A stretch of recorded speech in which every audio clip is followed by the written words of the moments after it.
29 litter gilts here. We've got 29-3 and 29-5. Next to nothing Kingpin.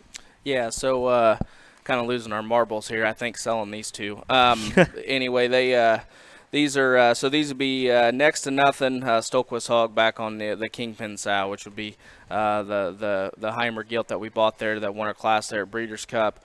And then would have been a litter mate to the bunt gilt that brought all the money at OYE last year. Her first litter would have been this summer. She would have raised the Todd gilt that would have been reserved at Muskogee Regional, which is quite a big show down there, and then she would have stood 8th overall there at OYE in the Dark Cross thing. I think she was quite favored. I mean, in terms of just being popular, that's a very popular pig there at OYE. Anyway, so we're getting into the gilts here. The -3 gilt Eric's got on there, I think, is an absolute freak. That thing is stout made in terms of foot and bone, stout skulled, extremely square about how that thing's put together. Short backed, I think if you're looking for one of them ones that could be a changer or a show pig or whatever you want to do with that one, I think that one can do about whatever you want to do. -5 is probably the more extended gilt of the bunch. That's probably going to be the best in terms of being a blow and go big pig. I think one that is really good in terms of her bone, very good in terms of flexibility, got a tall shoulder, good look about her.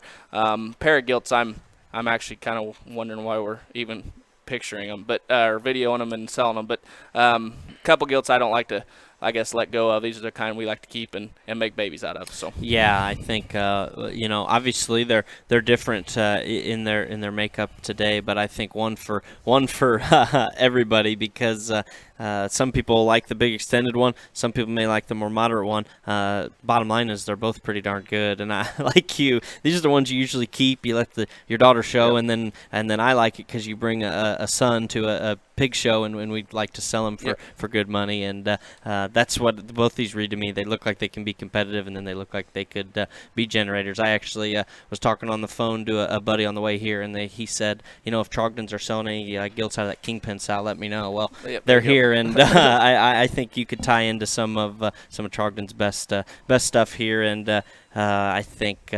A lot of good to come out of these two gilts. I think study them, come see them in person, and you'll agree. So again, we had 29-3 and 29-5.